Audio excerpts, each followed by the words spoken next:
This is just a sample of the audiobook. To get the complete audiobook, access the link posted in the first comment. Sailing someplace else. Bells ringing through my ears and little lights flashing through my eyes. I pictured myself paddling across a river with black water. Only the canoe was going backwards instead of forwards, with clouds that were faces laughing spooky funhouse laughs which wouldn't stop echoing. More sniffs and more freaky visions, the ringing bell sound just getting louder the more I breathed the stuff into my lungs. I kept it up for about 10 minutes, but by then I was getting too dizzy to handle it, and I had to fling down the rag and make it to the side rail, sick as possible. I began puking wildly. My eyes felt like bowling balls, and they were watering like mad. Tony and Yogi had done themselves in too, and they ran over to join in the ceremony. Then we recovered enough to hear shouts from the bottom deck, and wiping off our eyes, we realized we had zeroed in all over the head of some dude. More unfortunate was the fact that the guy was fantastically huge and looked horribly pissed. We wasted no time in making it for the nearest hiding spot, knowing the guy would be up after us any second. We got to the other side of the boat and did a quick Steve McQueen act over the rail and down to the lowest deck. Then we ducked into the bathroom and into the last toilet stall, locking the door and sweating our balls off. We hung on in there, reading the little penciled-in obscenities until the boat docked. After about 10 minutes, we sent Yogi out to see if the coast was clear. He came back and signaled us out, and we ran our asses off the boat, through the terminal, onto the nearest bus. We came to a nice park somewhere in the middle of the island and played ball with the local lames all day, taking on everyone, even guys as old as 16 or so. It was almost dark when we caught our ferry back to the city again, keeping a sharp lookout for our friend and vowing we'd never sniff that stuff on any ferry again.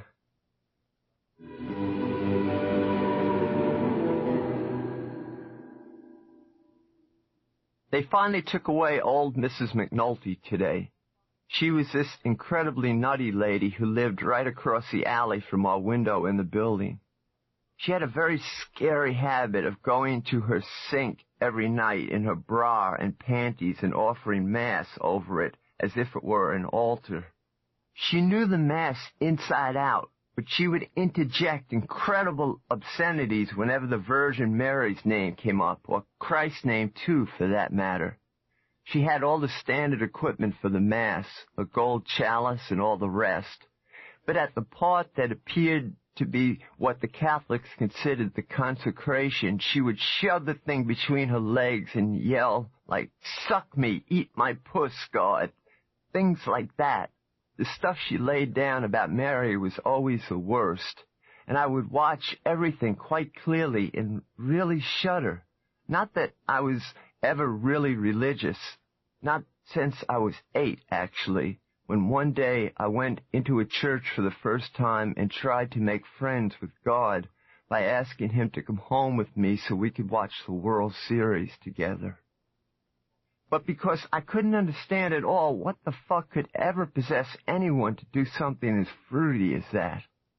Man, she really let fly some nights, yelling so that everyone in the building could hear her. When I told some friends about her, a lot of them wanted to come over and see, thinking the scene was really sexy or something. But she was an old lady, 65 at least, so the sight of her dressed like that and freaking the way she did was too disgusting. I always had to turn away. I guess someone complained once too often lately, and I saw her being tucked into an ambulance, very calm about it, while I was coming back from school today.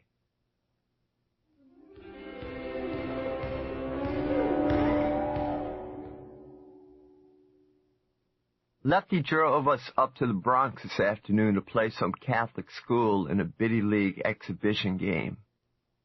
A few of the guys were sick, so many in fact that we only had 5 men to start the game, and when Carson fouled out in the last period, we had to finish out with only 4 men on the court.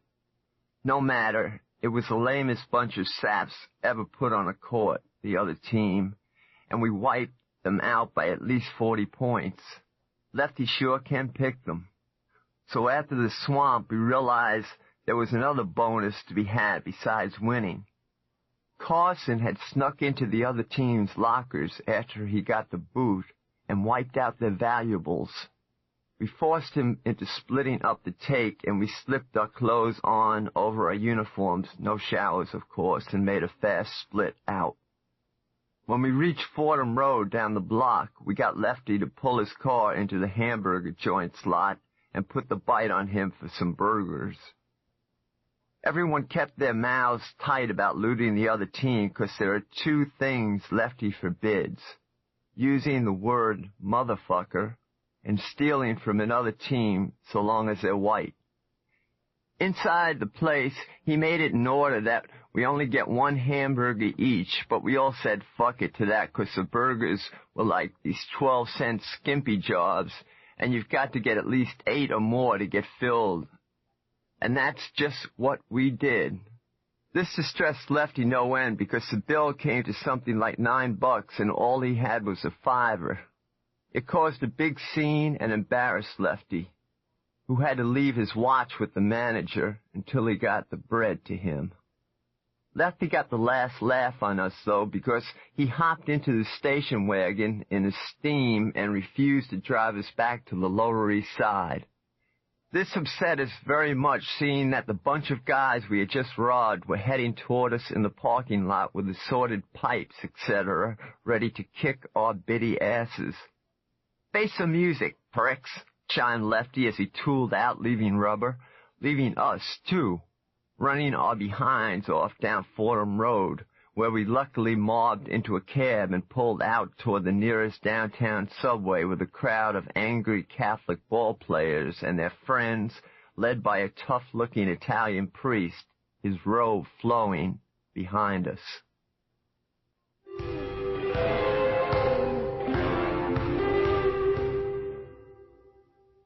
It's a cold Saturday and the boys' club is closed for repairs, so I figure I'll take a trip up to the tip of Manhattan where my cousin lives and give him a little visit. Actually, I hate that scene 'cause the place is filled with all these Irish Catholic old biddies who gave me a lot of stares one time when I brought a bunch of black guys up there to play ball in the park against my cousin's friends. A bunch of black haters, too, who are into this real heavy beer drinking thing. But then again, a lot of them are good people once you dig them, and besides, I better get used to it because I've got to move up here with my family soon and finish the second half of the year at the school all these cats attend. So I throw a can of pink lemonade into a pitcher and drink the whole quart for breakfast, then walk over to the west side to catch the A train uptown. It's such a long fucking ride up there, all the way to the last stop on the line at 207th Street.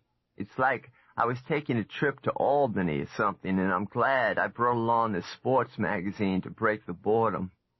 So I'm reading this piece on how Bill Russell is going to eat up Wilt the Stilt, and all is well until I reach 125th Street, and onto the train stumbles this old Irish drunk, and he sits right next to me, smelling like a brewery, and laying this gibberish sob drama on me.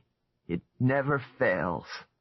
Like, I hate these old peckers, but I think they search through trains looking for me, you know? Because in a half-filled car, they'll always pass up anyone else and come right over to me, either cursing, insane, bumming coin, or worst of all, the old sob routine. The trouble with me is I never had the nerve to tell them to fuck off or go find another seat myself. So what happens is that after about 2 stops or so later, I'm really involved with the dumb story the dude is laying on me, though I can't understand half of what he's saying. And I even start rapping back like, yeah, I know just what you mean. The same thing happened to a man I knew, and he became a drunk from it, and blah, blah, blah, etc. You know, taking the dude really serious as if he were making sense. This particular guy today took the cake. He kept leaning all over me with his drooling mug, telling me how he killed his wife by accident by dropping a